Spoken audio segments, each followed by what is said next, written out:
السلام علیکم ورحمۃ اللہ وبرکاتہ۔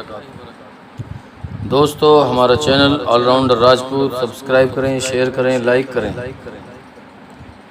تم مجھے دھمکی دے سکتی ہو، تم حکمراں قوم کی لڑکی ہونا، عثمان صارم نے تحمل سے کہا۔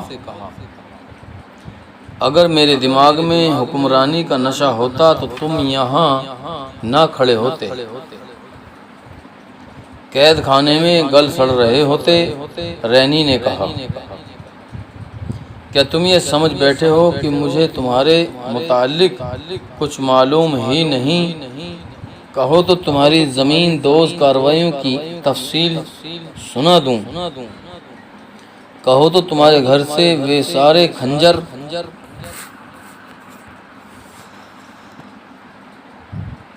برآمد کرا دوں جو تم نے اپنے گھر میں میری قوم اور میری حکومت کے خلاف استعمال کرنے کے لیے چھپا رکھا ہے، اور جو تمہیں گھر میں رکھنے کی اجازت نہیں۔ النور کو تم تیگ جنی سکھا رہے ہو، اور تمہارے ساتھ جو دوست ہمارے خلاف کام کر رہے ہیں، میں ان میں سے کئی ایک کو جانتی ہوں، لیکن عثمان صارم تم نہیں جانتے۔ تمہارے اور قید خانے کے درمیان میرا وجود حائل ہے۔ تم جانتے ہو کہ میرا باپ کیا ہے، اور وہ کیا نہیں جانتا اور کیا نہیں کر سکتا۔ وہ 5 مرتبہ گھر میں بتا چکا ہے کہ عثمان کی گرفتاری ضروری ہو گئی ہے۔ میں نے 5 مرتبہ باپ سے منت کر کے کہا کہ عثمان کی بہن میری بڑی پیاری سہیلی ہے، اور اس کا باپ ایک ٹانگ سے معذور ہے۔ تو 3 بار میرے باپ نے مجھے ڈانٹ کر کہا ہے کہ میں تم لوگوں سے تعلق چھوڑ لوں گا۔ مجھے یہ بھی کہا گیا ہے کہ مسلمان اس قابل نہیں ہیں کہ ان کے ساتھ اتنی زیادہ محبت اور مروت کی جائے، لیکن میں ماں باپ کی اکیلی اولاد ہوں، وہ مجھے ناراض بھی نہیں کرنا چاہتے۔ سورج غروب ہونے لگا تھا، شام تاریک ہونے لگی تھی۔ عثمان صارم خاموش رہا، اس کا ذہن کسی اور طرف تھا۔ وہ کچھ جواب دیے بغیر چل پڑا۔ ابھی 2 ہی قدم اٹھائے تھے کہ رینی نے آگے آ کر اسے اس طرح روک لیا کہ اس کا سینہ عثمان کے سینے سے لگ گیا۔ رینی نے دونوں ہاتھ اس کے کولوں پر رکھ دیے۔ اس کے جسم سے عثمان کو ایسی تیز بو آئی جو مسلمان گھرانے میں نہیں ہوتی تھی۔ لڑکے اس کے قریب ہو گئی، اتنی قریب کہ اس کی سانسیں ٹکرانے لگیں۔ رینی کے ملائم ریشم جیسے بال جب عثمان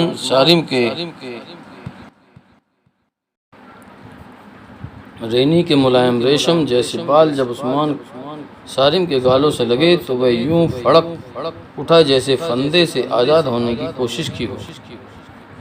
رینی نے اسے چھوڑ دیا۔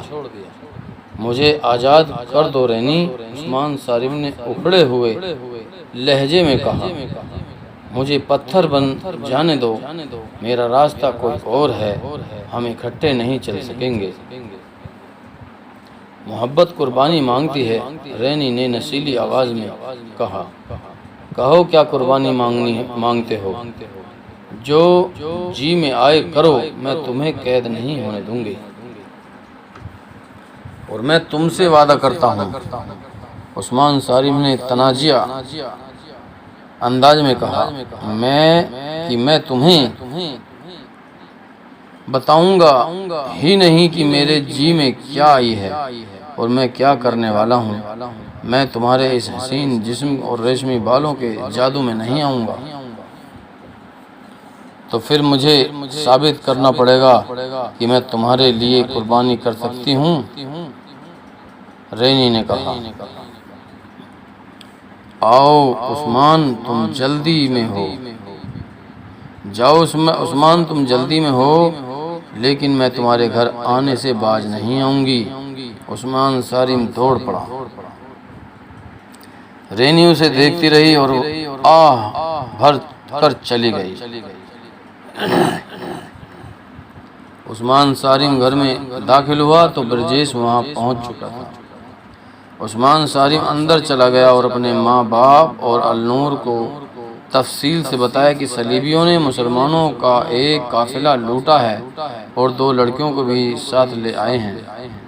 اس نے تمام تر واقعہ سنایا اور کہا کہ وہ اپنے ساتھیوں کے ساتھ ان لڑکیوں کو آزاد کرانے کے لیے جا رہا ہے اور اس مہم میں النور کی بھی ضرورت ہے۔ عثمان صارم کے باپ کی ٹانگ صلیبیوں کے خلاف جوانی میں لڑتے ہوئے کٹ گئی تھی اور وہ باقی عمر اس افسوس میں کاٹ رہا تھا کہ وہ جہاد کے قابل نہیں رہا۔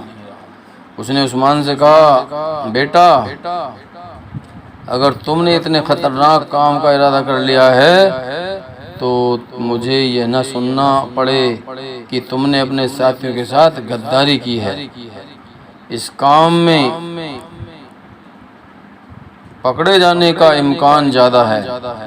اگر تم پکڑے گئے اور تمہارے ساتھی نکل آئے تو جان دے دینا، اپنے ساتھیوں کے نام پتے مت بتانا۔ میں تمہیں صلاح الدین ایوبی کی فوج کے لیے جوان کر رہا تھا، لیکن تمہاری بہن کی شادی کر کے تمہیں رخصت کرنے کی سوچی تھی۔ جاؤ اور میری روح کو مطمئن کرو۔ ایک بات اور سن لو، میں کسی سے یہ کہلوانا نہیں چاہتا کہ تمہاری رگوں میں صارم کا خون نہیں تھا۔ باپ نے بیٹی کو بھی اجازت دے دی۔ عثمان صارم نے اسے بتایا کہ برجیش ڈیوڑی میں بیٹھا ہے اور وہ اس مہم کی کمان اور رہنمائی کرے گا۔ باپ ڈیوڑی میں برجیش کے پاس چلا گیا۔ عثمان نے النور سے کہا کہ وہ فوراً اپنی 1 یا 2 سہیلیوں کو بلا لائے اور جو اس کام میں شامل ہونے کی ضرورت رکھتی ہے۔ النور اسی وقت باہر نکل گئی اور ذرا سی دیر میں 2 سہیلیوں کو بلا لائی۔ اتنے میں عثمان صارم کا ایک ساتھی اپنی بہن کے ساتھ آ گیا۔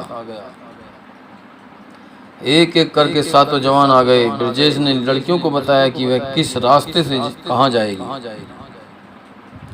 راستے میں انہیں ایک سنتری روکے گا۔ لڑکیاں اس سے پوچھیں گے کہ اوپر کون سا راستہ جاتا ہے۔ وہ کہیں گی کہ شاہ رینالڈ نے انہیں بلایا ہے، لیکن وہ غلط راستے پر آ گئی ہیں۔ ان میں سے ایک لڑکی نوکرانی کے بھیس میں ہوگی جس کے سر پر سامان ہوگا۔ سنتری کو ختم کرنا ہوگا، پھر آگ لگانی ہوگی۔ آگ لگانے والا سامان نوکرانی کے سر پر ہوگا۔ گھوڑے اس طرح بندھے ہوں گے کہ لمبے لمبے رسوں کے سرے زمین میں دبائے ہوئے ہوں گے اور گھوڑوں کی پچھلی ایک ایک ٹانگ سے زنجیر یا رسی بندھی ہوگی جو رسوں سے گزری ہوئی ہوگی۔ ان لمبے رسوں کو خنجروں سے کاٹ دینا ہوگا اور چند ایک گھوڑوں کو خنجر بھی مارنے ہوں گے تاکہ وہ مجور ہو کر بھاگ اٹھیں۔ برجیش نے لڑکیوں کو فوراً لباس اور حلیہ درست کرنے کو کہا کہ ایک کو نوکرانی بنا دیا، اس کے منہ اور ہاتھوں پر مٹی اور سیاہی سے مل دی۔ پھر وہ عثمان صارم اور اس کے ساتھیوں کو ہدایت دینے لگا۔ وہ خود ان کے ساتھ جا رہا تھا۔ عثمان صارم کے باپ نے بھی انہیں کچھ مشورے دیے۔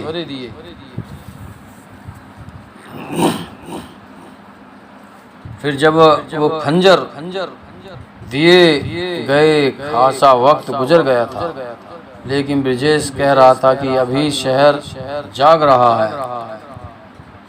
اس جگہ کی رونق اس وقت جاگتی تھی جب شہر سو جاتا تھا۔ تیاریوں میں وقت گزرتا گیا اور روانگی کا وقت ہو گیا۔ سب کو اکیلے اکیلے جانا اور ایک طے شدہ مقام پر ملنا تھا۔ لڑکیوں کا راستہ الگ تھا۔ انہیں اندازاً بتایا گیا تھا کہ جب انہیں آگ لگانی تھی اس وقت برجیش کی جماعت کو حملے کے مقام پر ہونا چاہیے۔ یہ بے حد نازک اور خطرناک مہم تھی جس میں وقت کی غلطی اور کسی کی کوئی بے احتیاطی سب کو ایک ایسے قید خانے میں ڈال سکتی تھی جو جہنم سے کم نہ تھا۔ سب سے زیادہ خطرہ لڑکیوں کو تھا کیونکہ وہ لڑکیاں تھیں۔ تصور کیا جا سکتا تھا کہ ان کے پکڑے جانے کی صورت میں ان کا کیا حشر ہوگا۔ النور نے کہا کہ پکڑے جانے کا خطرہ ہوا تو لڑکیاں اپنے خنجروں سے خودکشی کر لیں گی، وہ کفار کے ہاتھ زندہ نہیں آئیں گی۔ شہر پر خاموشی طاری ہوتے ہوتے سارا شہر خاموش ہو گیا۔ کہیں کوئی روشنی نظر نہیں آتی تھی۔ صرف ایک جگہ تھی جہاں رات کے سکوت کا ذرہ بھر اثر نہیں تھا۔ وہ جگہ تھی جہاں صلیبیوں کی متحدہ کمان کا ہیڈ کوارٹر تھا۔ وہی صلیبی حکمرانوں اور اعلیٰ کمانڈروں کی رہائش بھی تھی۔ یہ لوگ اس حال میں ایک ایک کر کے آ چکے تھے جہاں وہ ہر رات شراب نوشی اور رقص کی محفل جمایا کرتے تھے۔